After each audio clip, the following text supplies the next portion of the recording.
What's up, everybody? This is Dominic D'Angelo, and it is Brass Ring Media. It is the Daily Wrestling Hotline for July 18th, 2025. And what a Friday. TGIF.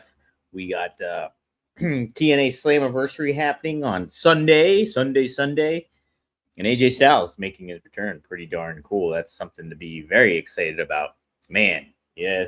Think of TNA, you immediately think of Jeff Jarrett, you immediately think of AJ Styles. Those are the first two people that come to mind when I think of TNA. And then Kurt Angle, too, obviously. So it'll be neat to have AJ back in his backyard, so to speak.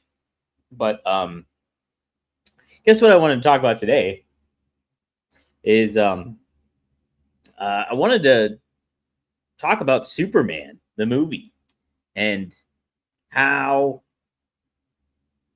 it kind of resonates of what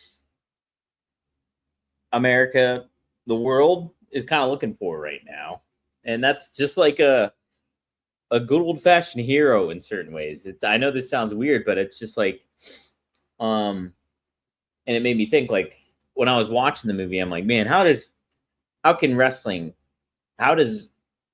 tie into this in certain ways? And because Superman, if you're not familiar with the movies, like, obviously the Christopher Reeves one's like awesome.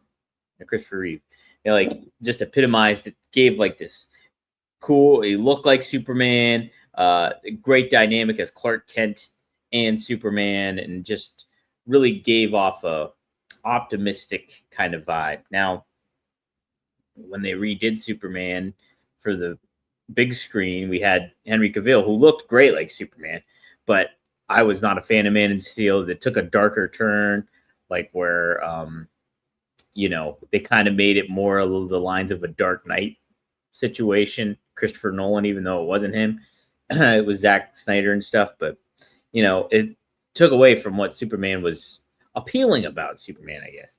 And so seeing this new one with James Gunn's directing and David Cornsweet,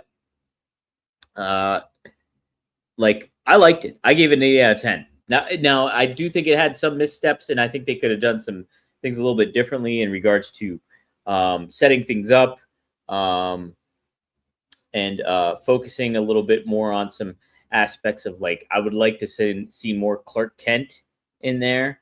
I would have liked to see a little bit more Daily Planet dynamic in this one. And then also, like, if you're not familiar with Mike Francesca of the The Fan in New York, well, he's not there anymore, but that's what he's mostly known for. But he gave like an 8-minute review where why he didn't like the movie. And from a casual fan perspective, if you're like not an ardent comic book fan, like, his argument made sense. And I understood what he meant, because Superman got beat up a lot, and that was a big complaint of his. And then he also said that Superman's supposed to be saving Lois Lane, didn't really happen. He had some fair criticisms, I think. But overall, I liked the movie. I thought David Cornsweet was a great Superman.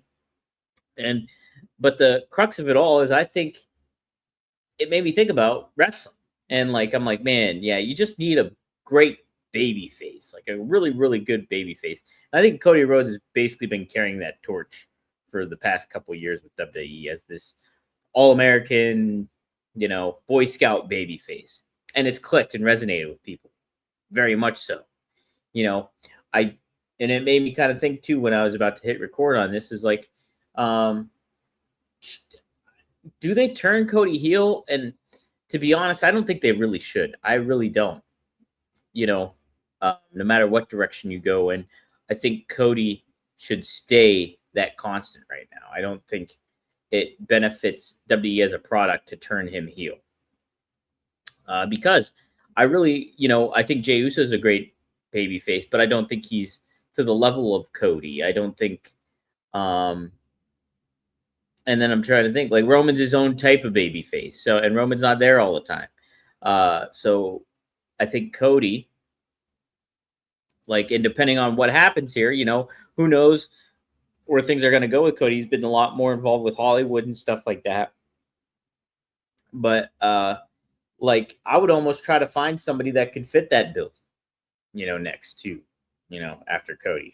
Who else can kind of fill that Superman type baby face where it's just like not Super Cena, not where they win all the time, but just have that optimism and create a lot of like goodwill and positivity amongst wrestling fans, which I know is tough to do in the world that we live in, and how inundated people are with social media and how toxic sometimes that all those platforms can be.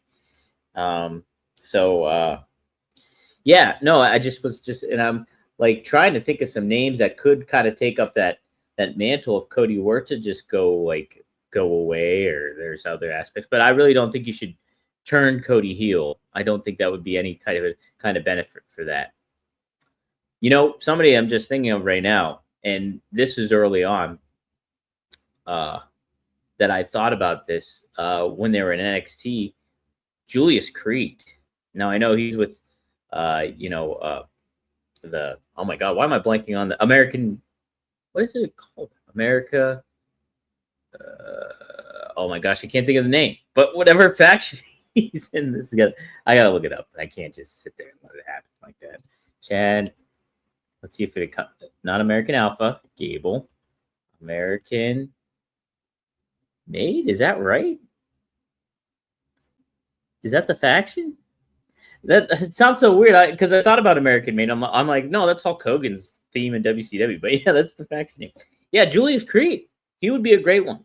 I think when I saw him in NXT, I got a lot of Bruno vibes from him. So I would really... if I were WWE, I'd kind of mark that, dog ear that, because he could be a really, really good babyface, I think. You just got to position him the right way and make that work. I think he could be the next guy.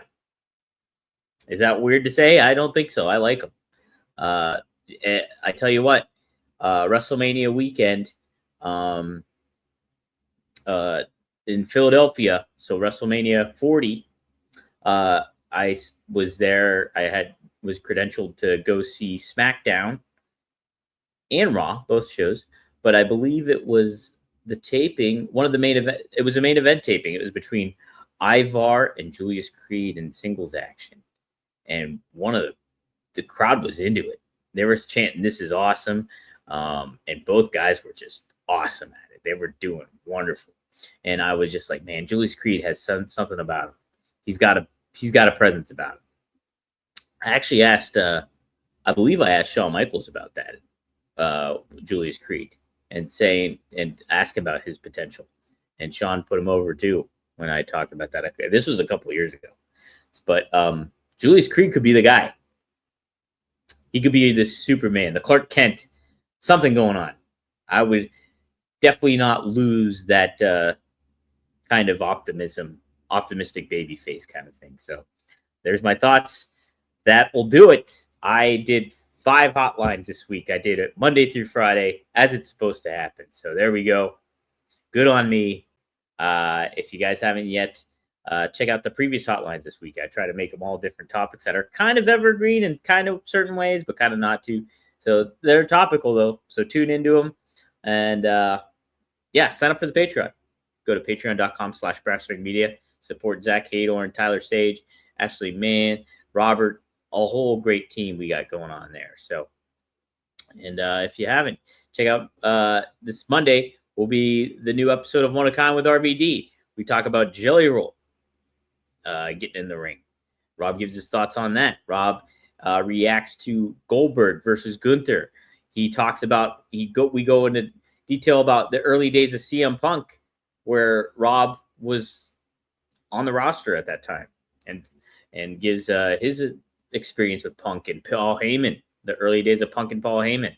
So be sure to check it out. It's going to be a good episode. You can go to RVD TV right now. And if you become a member on RVDTV.com, you can actually check that episode out right now. It's available for the members behind that wall. So give that a watch. Support the show. And thank you for tuning in. And always remember, call 1-900-909